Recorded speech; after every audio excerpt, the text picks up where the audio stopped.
Greetings. The Cowboy Spirit Radio Network is proud to produce and present another wonderful edition, a fun edition, with Stuart Rosebrook of the Arizona Roundup, coming your way live from the mile-high cowboy city of Prescott, Arizona.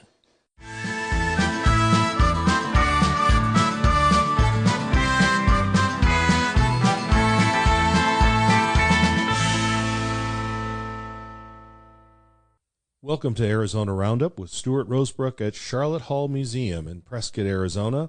My special guest today is my friend Larry Martin, also known throughout the world as L.J. Martin. And Larry, welcome to the show.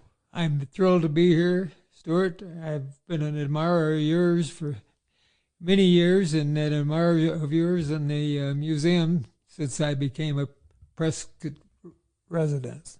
Well, Larry, it's been great that you and Kat have moved down here to Prescott, and I know that for the last 4 or 5 years I've been splitting your time between Montana and Prescott, Arizona, and we are sure glad that you are part of the Mile High City, or as we like to call it here, everybody's hometown. We couldn't be any more pleased. Yeah, and we are having a beautiful summer month here of June. It hasn't been too hot, hasn't been too windy, and everybody here is getting ready for Rodeo Week, as with the world's oldest rodeo is getting ready to launch on Monday, June 30th. It's the 138th year, and they are getting ready to celebrate and honor our Western heritage the only way that Prescott can at the world's oldest rodeo. Are you going to the rodeo this year, Larry? I hope we are, yes. I'm doing some health things, and if they don't get in the way, I will.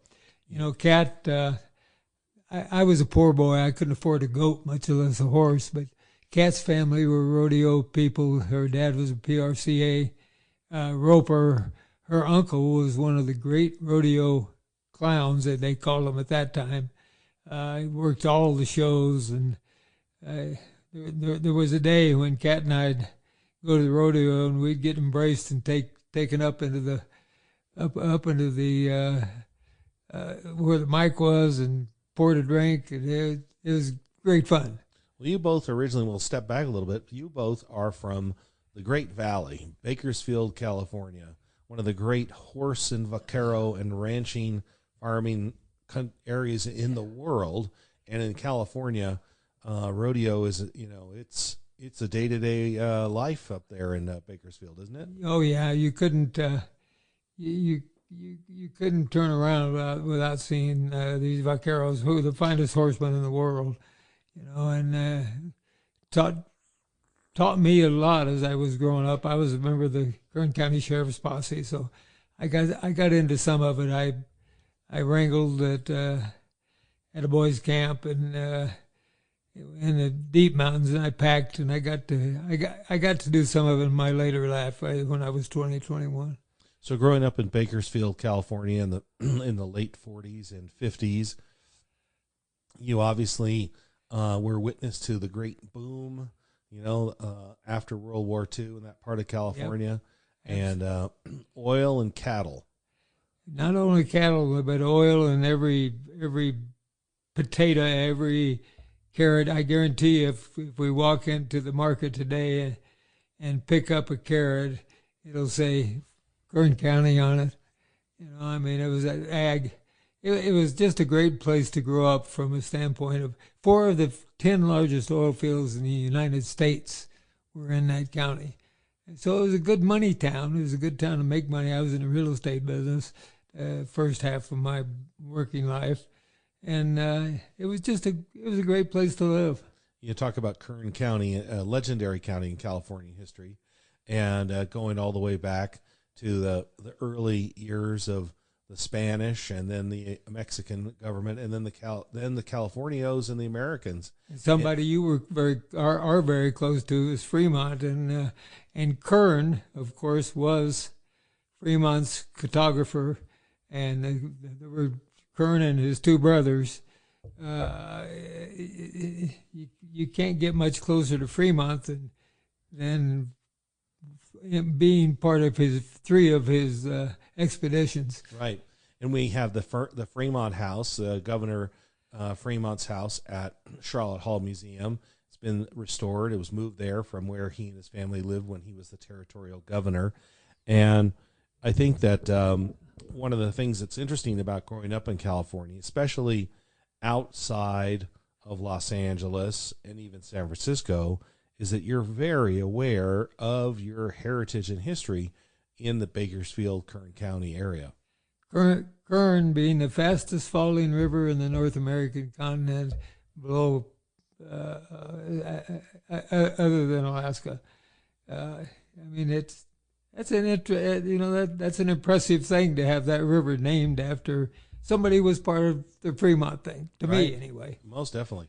So did you ever adventure out on the Kern River growing up? Oh, I've been to the very top of it in the Golden Trout Wilderness, and this boys' camp that I wrangled at and counseled at was just off the Kern, and we went all the way to the top. It's a great country. You got to respect that river, though. I know growing up in Los Angeles, you don't respect Scary. the Kern River. You better know what you're doing when you step into the water of the Kern River. Kat and I wrote it maybe 5 different times, and then we said, we're getting too old for this. It's really can be scary. So when you were growing up there, and as your life and business and all the entrepreneurship that you've done, Larry, moving into the life of a Western writer, can you look back and look at an educator or a coach or a mentor who turned you on to history and writing and our Western culture and way of life? Strangely enough, every writer that I read, Kat and I were both readers a long time before we were writers. And Louis L'Amour wrote 31 of his books within about 25 miles of where I lived. The house, last time I was in that canyon, the house was still there. The little 15 by 20 foot building about, I don't know, 75, 80 feet from the main house. He sat right there, and we had you're surrounded by people in the entertainment business. I butted heads with Buck Owens. I butted heads with so many of those guys. Merle Haggard had to have been a legend in your hometown. I can tell you stories about Merle, including the fact that I picked him up hitchhiking when I was 21, and the only reason I remembered it, I was just in the real estate business.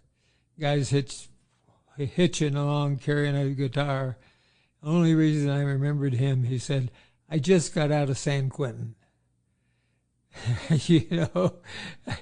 Then later on in life, I had his house listed. How about that? Yeah. That is great. He was an interesting guy. He had 4 or 5 kids around there, and you couldn't hardly grow up in Bakersfield without being. Quick story about Buck. His band leader Don Rich was a dear friend of mine. I taught his kids how to wrestle, and I heard he was building a club there, and I got an appointment with Dorothy, his sister and business manager. Went to see Buck because I was doing some mortgages, and I said, Buck, I hear you're building a club. And he said, yeah, son, I am. And I said, well, what's it going to cost you? And he said, well, son, it's going to cost me $7 million. And I said, well, Buck, I a commercial building like that, I can probably get you a loan for half that. He said, well, son, I believe I'll just write checks. What are you going to say? That is a classic country music story right there. No kidding. Absolutely. Well, Absolutely. Well, why don't we take a quick break here and thank our sponsors, and we'll come right back and talk a little bit about growing up in Bakersfield and the road to becoming a Western writer. I'll sit tight. At Foothills Bank, they're not just about banking. They're about people, community, and building futures. Whether you're managing personal finances, growing your business, planning for retirement, or buying your dream home, Their friendly team is there to guide you every step of the way. Stop by your local Foothills Bank today. It's more than just banking. It's a partnership for success. Foothills Bank is a division of Glacier Bank. Member FDIC, Equal Housing Lender.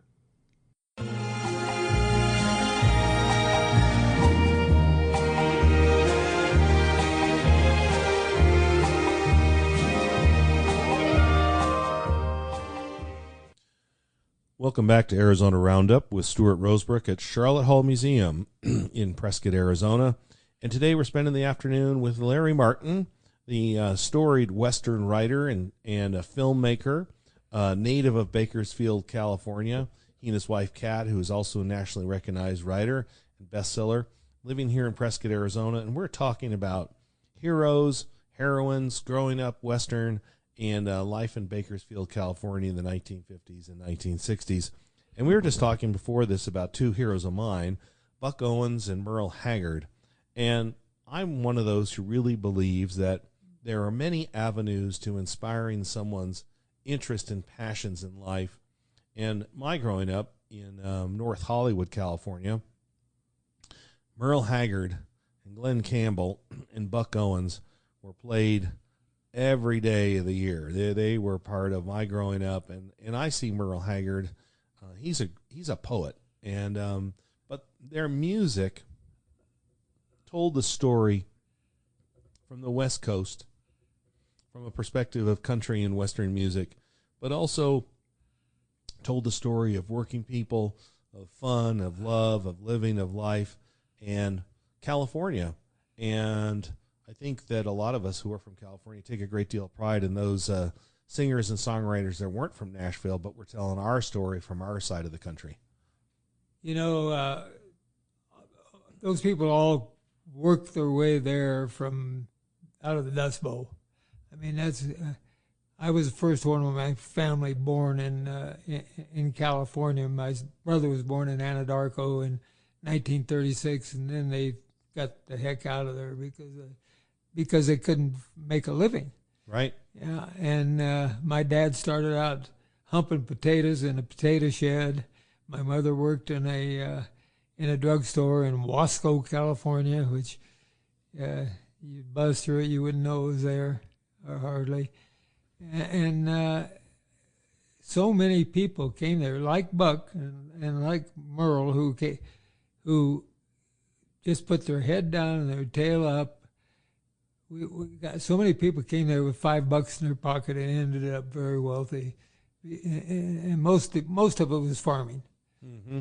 You know, grinding away at farming, and you just had a lot of good people because they started with nothing, and they built themselves into something. We also had a lot of banditos. Sure. You know, a lot of guys. I had one friend in the farming business. He skinned everybody in New York. I mean, that guy, he'd go to New York, he'd come back with pockets full of money, and everything that he touched disappeared somehow. I mean, it was a crazy time. You learned a whole lot with just watching people. Yeah. You know.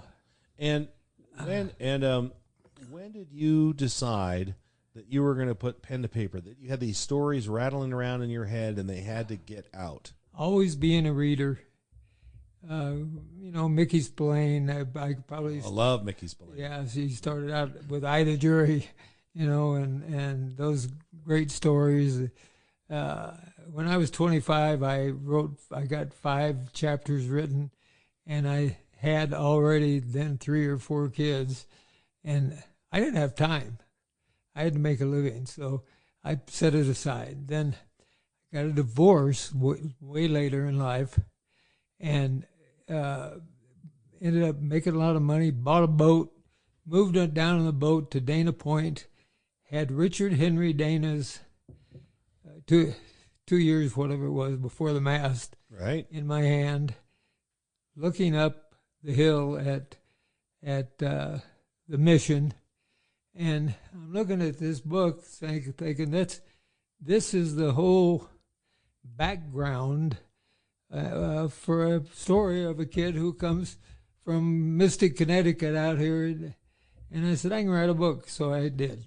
And I attribute my finishing it to my kids, who I'm taking a page out of the printer, and my kids are saying, okay, what happens next, Dad?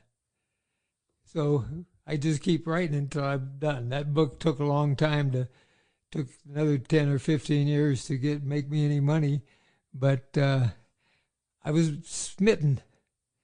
You love the history and studying the history in order to learn what to write. You don't want to write something that's wrong. Right. And what was the title of your first book? The first book was actually called Tusuat originally. It ended up being Shadow of the Mast. Shadow of the Mast. Yeah. And it's still available. And did you have to get yourself an agent? Did you find a publisher? How did you get that first book out in print? I printed it myself 15 years later. Funny story, I had submitted it to an agent in San Diego. Margaret McBride was her name. A long time later, I'm walking through a book expo in Chicago, and I see this name tag, Margaret McBride. And I stopped her and said, hey, I owe you a big thank you. You wrote me a very nice letter about me. Even though you turned me down and didn't take the book, you wrote me a great letter about the book. Now, this is 15 years later. And she said, Tusuat, you killed the horse. I said, if that book impressed you that much, why the hell did you represent me? But the next one I started writing was El Lazo, which was a dumb thing to title a book. You shouldn't title a book with a Spanish name, but I got a call from, I'd submitted it, got a call from Kensington. At that time, it was Zebra. And the kid said I couldn't put the book down. How you going to? And I think I got a $1,500 advance and was thrilled. Yeah, that's right. Thrilled. Kat sold her book 6 weeks before I did mine. She got a $4,500 advance, but romance was a lot better than Westerns. Right, right. Money-wise. And, of course, she went on to have 25 books on the New York Times bestseller list out of her pile of books. So she's had a fabulous career. Well, and one of the things that we were talking about last week at the Western Writers of America was sticking in the saddle. And I guess there's some lessons you learned right there on the hard soil of Bakersfield and Kern County, is that if you're going to grow something, you better be determined to do it season after season, no matter what hits you, because you're going to grow some crops, but you better stay. Kat got us an agent on that first book by dressing up to the nines and just walking in her door in Hollywood. Okay, now she's out submitting the book. 2 days, first day, I get a letter in the mail. It's a copy of a return that this agent's got, and it says, this book has no redeeming value. Okay? The next day, I get a letter, the same kind of deal. The editor returned it. This guy is the next Louis L'Amour. Okay? Now, how tough do you have to be to, you got to have thick skin. That's right. We were both in the sales business and the real estate business, so rejection rolled off of us pretty good already. Right. And it was helpful. Well, Larry, we're going to take another break here and thank some of our sponsors. We're going to come back and talk a little bit about some of the Western heroes that you have liked to write about and how they relate to Prescott, Arizona, and the Arizona Territory, and Sharlot Hall herself. Good. Life is full of moments we want to cherish forever. But when the unexpected happens, having compassionate guidance makes all the difference. For over 120 years, Ruffner Wakeland Funeral Homes and Crematory has been helping families in Prescott and Central Arizona honor their loved ones with care and dignity. At Ruffner Wakeland, they believe every life deserves a unique celebration. From personalized ceremonies to heartfelt support, we're here to guide you every step of the way. Ruffner Wakeland Funeral Home, here for you at your time of need. Visit ruffnerwakeland.com for more information.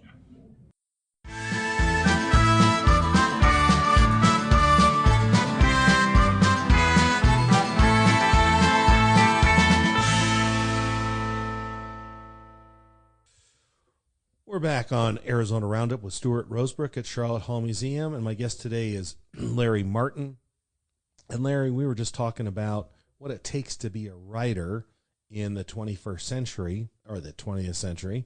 And as you were growing up and becoming a writer and staying focused and moving away from the real estate business, we'll talk a little bit here about how your writing developed into the fastest growing one of the fastest growing book companies, publishers here in the United States. But let's step back a little further and talk about the grit of some of your heroes. And I know one of them is Ned Beale. And Ned Beale has a large imprint on the history of Arizona and California. And tell me when you first became aware of Edward Ned Beale, a Western hero most of us need to know about. It's kind of interesting that my library in Bakersfield is the Beale Library. Okay? Beale's son actually granted the money. Beale put together 4 land grants that became Tejon Ranch, became the largest private ownership in California, 270,000 acres. Still is. They've given a lot of it away and done things differently, but Beale was just, as far as I'm concerned, was the quintessential Western man out of Manifest Destiny. Crossed the country horseback 13 times. Hero of the Battle of San Pasqual. I mean, you can go on. He carried the first evidence of gold to the Congress. He set sailing records as the master of the ship. I just find I've years looked for I collect signatures, so I've looked for a Beale signature. Couldn't find one. I'm going through my own collection of stuff, and one of the things I love to collect is stuff that came off of the sailing ships. Oh, sure. Right? So I'm looking, and I see I got a letter from the Independence, and I'm looking down here, and hell, I've got a Beale signature. He was 19 years old and had signed a letter, had written a letter to his uncle, which I had all the time. I can't tell you how much I'd have paid for that thing, and I probably paid $25 for it, not knowing that it was a Beale signature. How about that? Yeah, but he was such an incredible character. Let's step back and tell people a little bit about his role and how we actually use the Beale Wagon Road to this day. Well, he was assigned the job of surveying that Beale Wagon Road, and from Fort Defiance in, I guess, New Mexico, or I don't know, it's in New Mexico or Arizona at the time, but he surveyed that road all the way to Fort Lebec, which is in L.A. and Kern County, and is across the road from the ranch.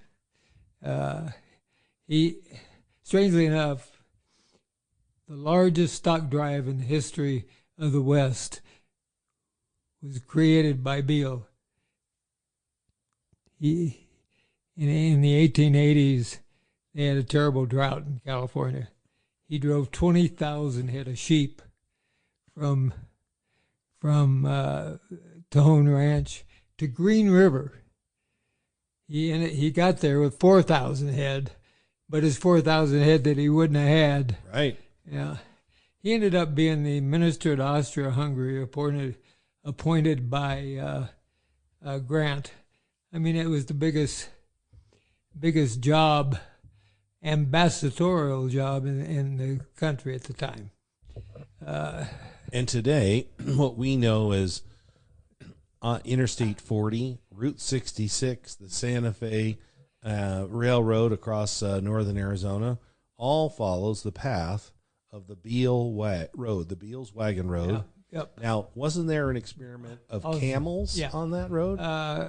Jefferson Davis was the head of the Department of War at the time, and had it not been for the Civil War and the fact that Jefferson Davis punted the Union, we probably would still have camels in the West. But the camels were really his idea. He put the whole thing together.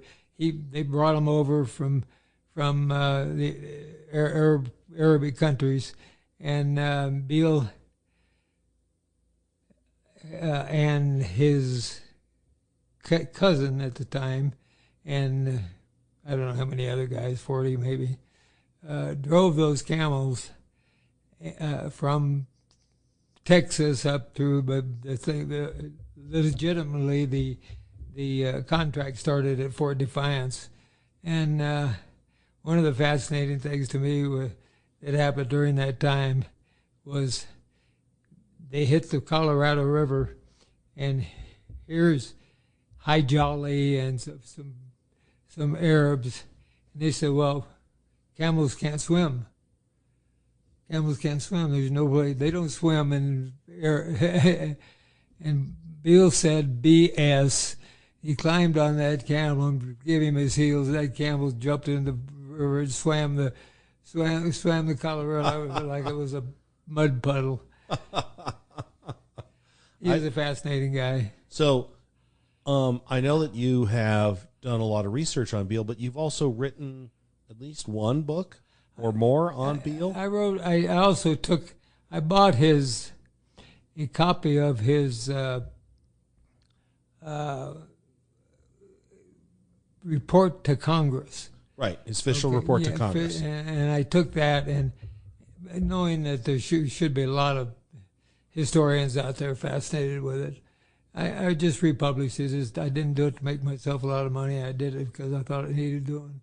Right. But and I wrote Rush to Destiny, which is 9 feet of his papers are in the National Archives, and I was blessed with the fact that those 9 feet of papers are all on microfiche, whatever they call it, in my local library there in Bakersfield. Nice. Yeah. So now, is that a history, a biography, or is it a fiction? That's all his papers. Okay. No matter what it was. Right. Out of his life, including his journals. Okay, his journals were. He was a great writer, and you'll get some laughs reading his stuff. He ended up back and passed back in Washington, D.C., not far from the White House.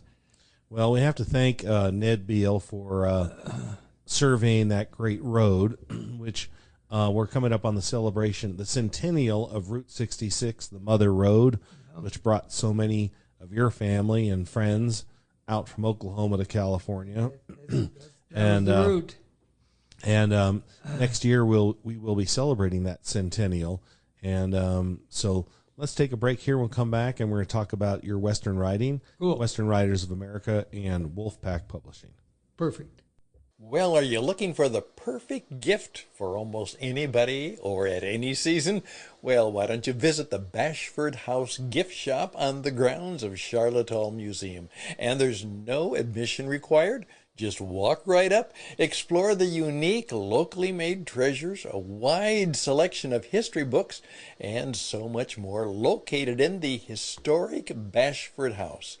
You see, it's the perfect stop for history buffs, gift shoppers, and curious tourists alike. So visit today and take home a gift that they will cherish. Just make it at the Bashford House Boutique Shop. History, gifts, and local charm just for you.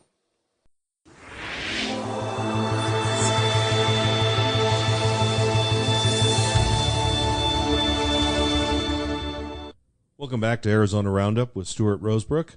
and my good friend Larry Martin. And we're having a great afternoon talking about Western writing, growing up in California, the Mother Road, heroes like Ned Beale and Louis L'Amour, and Larry's life as a writer, and where he's found his inspiration. And now here in Arizona and Prescott, he's been splitting his time between writing novels, making movies, adapting his prose into screenplays.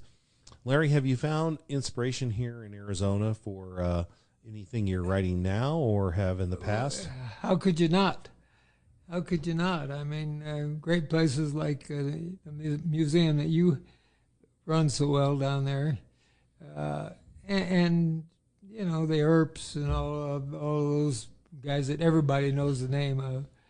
I wrote a couple of books set here after we started coming. I started out with California books because I knew the California history better than anything.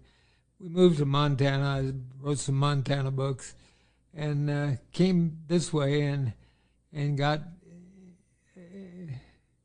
engrossed with the history of Arizona. I mean, it's just you Prescott is. You can't walk down the street without getting a little chill. In fact, the first time we walked in the Palace bar, cat started crying. I mean, it just embraced, you know, it just enmeshed her in all this wonderful history. We were down there last night with some friends who were visiting. They were actually on their way to moving back to California to be close to family, and I'm sorry for them. Well, you know, sometimes family's first, and but one of my friends who was there last night, she had not been into the Palace in about 42 years. Wow. And the fact of the matter is the Palace has become a cornerstone of our heritage, and how we celebrate Prescott's history down on Whiskey Row. You walk in and you just are the ghosts of the past surround you as you walk through those front doors. And our history here, we're coming up on the 4th of July, is going to be celebrated. And one of the things I love about the rodeo and Prescott's history is the parade. And Sharlot Hall Museum is going to have a great entry this year. We're going to have 2 horse-drawn wagons, Dynamite. 5 of us astride, about 15 people walking, and Charlotte's star car. So we're coming strong into this year's parade, and this year the parade is dedicated to women in rodeo, and that's obviously something that the West was not built without strong women, and strong women there in Bakersfield.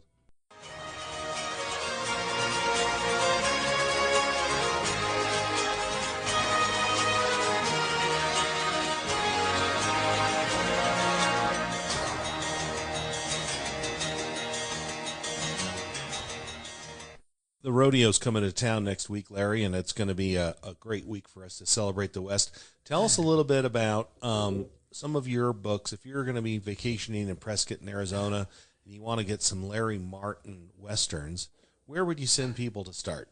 Well, Amazon, of course, but they're all published by Wolfpack Publishing, which I was a co-founder of years ago. And I ended, strangely enough, why? Maybe because I raised 4 kids, I ended up doing a lot of young adult stuff. And my young adult books have just been fabulously successful. I had one of his #1 for 6 months on, and my others were followed suit along there. So, but when you say young adult, I mean, you're starting with a kid who's mature and just young. Right. So as you can say young adult, I mean, they got lots of shoot 'em up and lots of crime in them, and as we had back then. So is there a series, a title of a series that you named? There is a series that first one wasn't here. It was set on the Oregon Trail, where there's 10 graves every mile. I mean, that is the most astonishing story. But there are 4 in that series, and then I started another one that began right here in Prescott and ended up headed southeast through that crazy tombstone. What's the title of that series, Larry? Oh, don't ask me that. I've written so blessed many books. It's that first book title was, I'll give you one before you leave here so you have it. I don't know what it is, but I write a lot of revenge books. Everybody loves a good revenge story. Right. Are there a couple of characters that people should look for? That some of your favorite characters? Yeah, they stick. One of the hard things I did in that series was write the Earps into a book, and I'm a great believer in good history, so I'm writing a story with a fictional character set around the Earps and the Earps story, so you have to be very careful. Oh, you sure do. You know, and I think it's very good history. I've had some guys like our great historians here in town read it, and I haven't had any complaints yet. But here's a guy who, he's going into the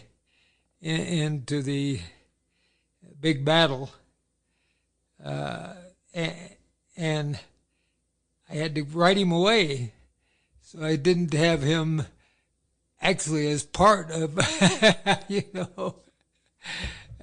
was a fun experience. Yeah, you can't write a fictional character into the shootout at the OK Corral. That's right. We know everybody who was involved. Many years ago, I grabbed a book because it had a lot of California history, and it was a romance writer who wrote one of the mountain men and had him rape a woman, and it galled me so much because there was nothing in history about this guy raping a woman. Right. I just thought she should have been horsewhipped. But that's just me.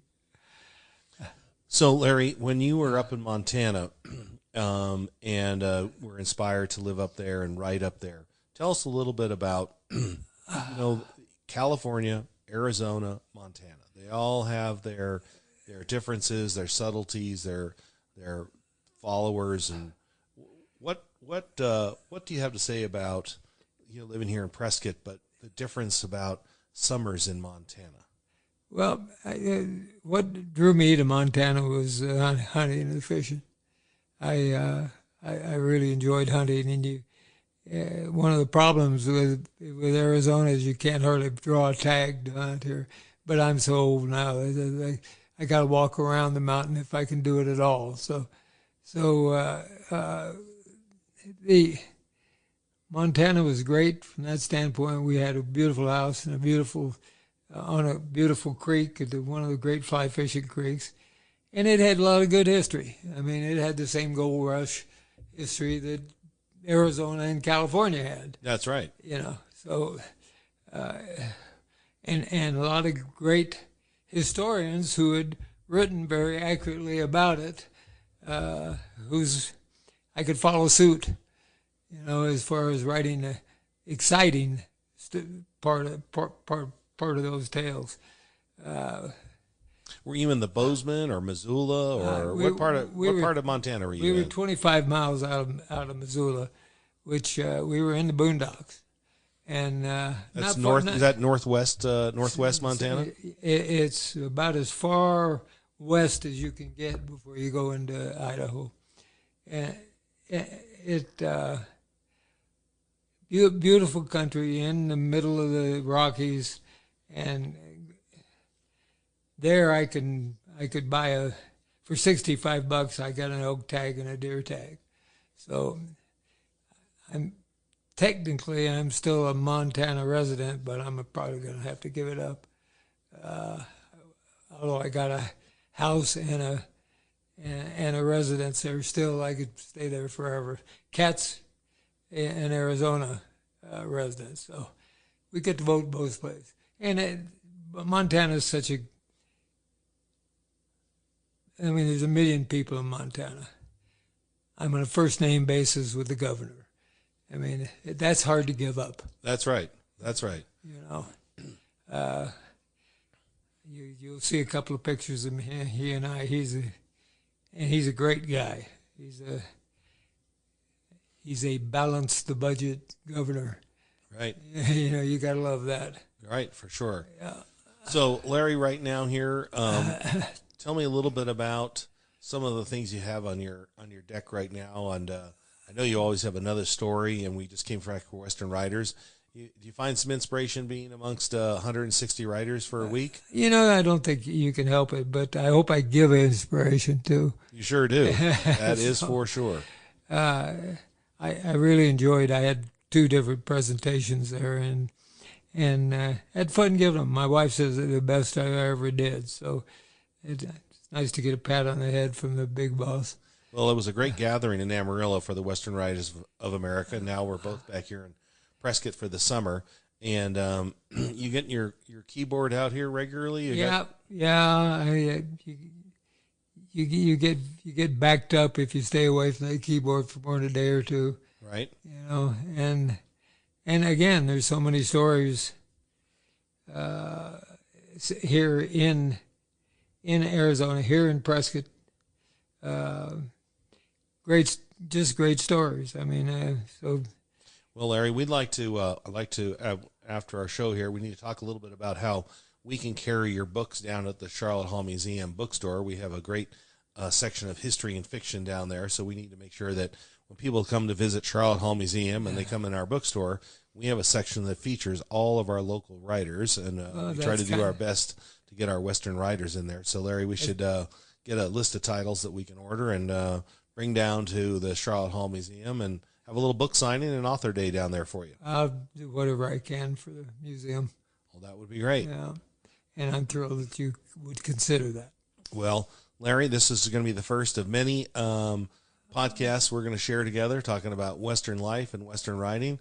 And I appreciate your friendship, and I look forward to riding the trail with you here again very soon on Arizona Roundup. You are a gentleman and a scholar. Thank you. Thank you, Larry. Well, that's a wrap, folks, and thank you very much, Stuart and Larry. Oh, my goodness, what a wonderful story time. I think I have to listen to it again just to enjoy the fun and the entertainment, as well as a sense of great history. And what a good way to start the summer off with a great program like that. And now many of you are on the road and on your way to various places and spaces. And of course, the 4th of July holiday is a true celebration, and a number of you are involved in that. And so we wish you all the best and blessings, safety in your travels. As we often say, you know, walk tall, ride safely, tip your hat, and take care of one another. Until next time, from Arizona Roundup, all the best and bye for now.